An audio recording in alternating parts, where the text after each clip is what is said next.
Hi guys, in this week's lesson we're going to take a look at the Lydian mode, and I'm going to give you some devices you can use when you're making lines with that sound.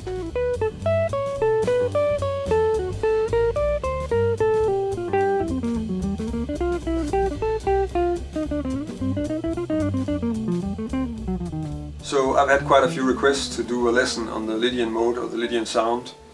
I'm going to do this lesson in two parts because I'm going to split it up in harmony. So chord voicings that sound Lydian, and also some lines and melodic ideas that you use when improvising on a major 7 chord to make it sound Lydian. Just to shortly go over what the Lydian mode is.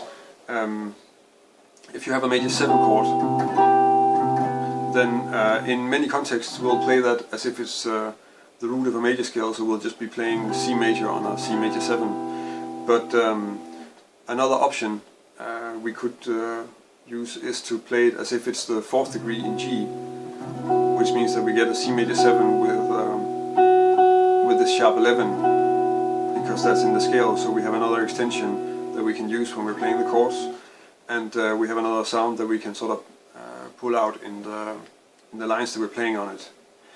Of course, it's a bit context sensitive if it works to use this sound on any chord, so it might not fit with what's coming after it, or it will not work with what was just before it in whatever song you're playing. The first thing we should look at is probably some voicings, so we can get that sound down. So let's just take a look at those. So most of the time when you're playing chords, playing these major 7 sharp 11 chords on guitar, since we don't play that many notes at a time, we actually end up not playing a fifth. So strictly speaking, we're playing major 7 flat 5 chords, which is, by the way, something that I made another lesson on that you can also check out. The first voicing that I'm giving you here is an example of that, because it's basically just your standard drop 2 C major 7 voicing with a flat 5th. So it's the next one. This one, of course, which is a root position C major 7 flat 5. This next voicing is using that you can use an upper structure triad, so it's using a D major triad with a C in the bass, which in the context will usually work quite well, even though it doesn't actually contain a third. But when you hear this sound, you don't really expect this note, you kind of expect this note to be in there. And then we have this one, which is essentially this one an octave higher. And we of course also have a voicing like this, or this one.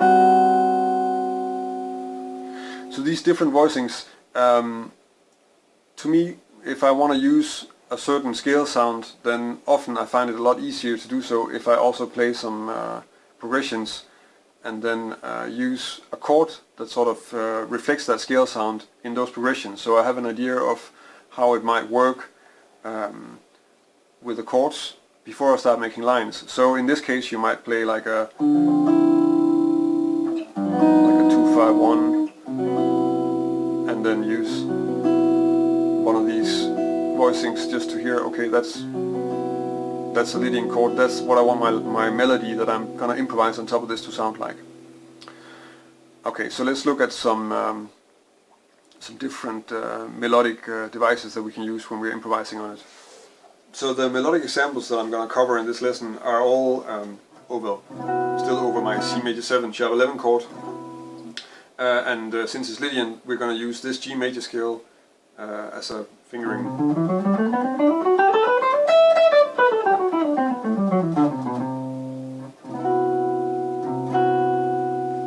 In the beginning, when you're improvising with the Lydian mode, then the problem is to emphasize the sharp 11, because that's the only exotic note that you have in the scale, and at the same time keep connected to the chord. So that's sort of what I'm going to focus on in these 3 examples of lines. You don't really have any diatonic chords or triads that will have all of these all of these notes. So in this case the 3rd and 7th and of the C major and the sharp 11. But if you just look at those three notes together, that's a B sus triad, and in this position that would be this.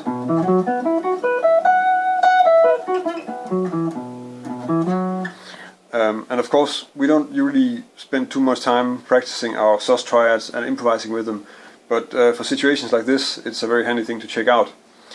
If I was to make a line with a sus triad on a 2-5-1 ending on a C major 7 sharp 11 chord, that could be something like this.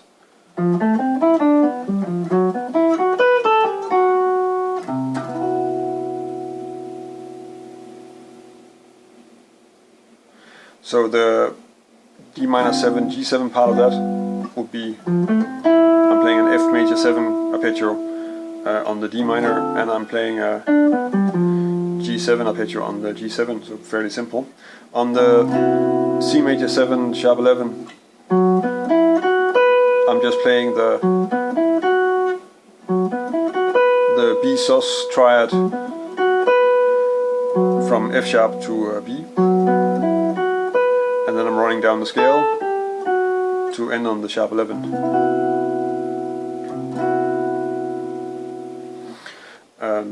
And the next place that you can look for a good arpeggio to check out when you're improvising this sound is of course to just take this chord and make that into an arpeggio. So that's a C major 7 flat 5 arpeggio.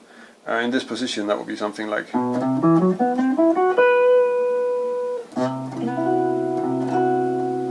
And if I make a short line with that, that's going to be something like.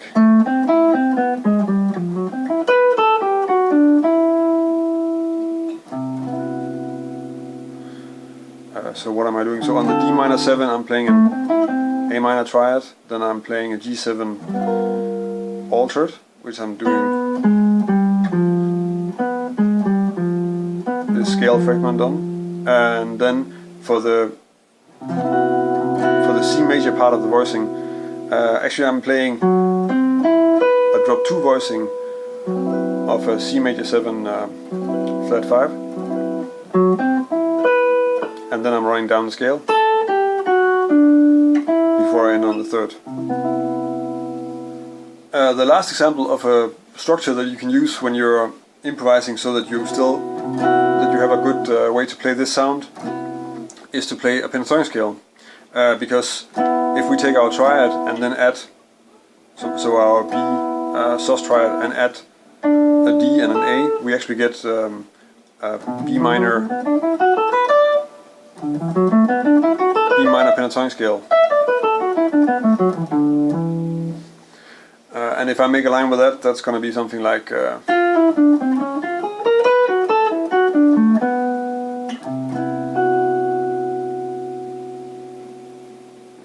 For the D minor part on that, I'm playing. Actually, I'm just running down the scale from F.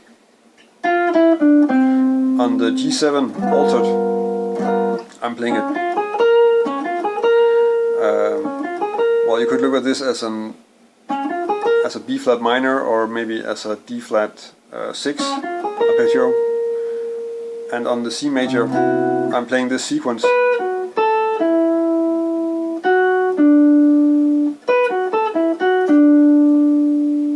From the pentatonic scale, and then landing on the 7th. So that was a few examples of chord voicings and arpeggios that you can use if you want to play something that sounds like the Lydian mode. I hope that you can put that to use in your own playing and in your own exploration of that sound.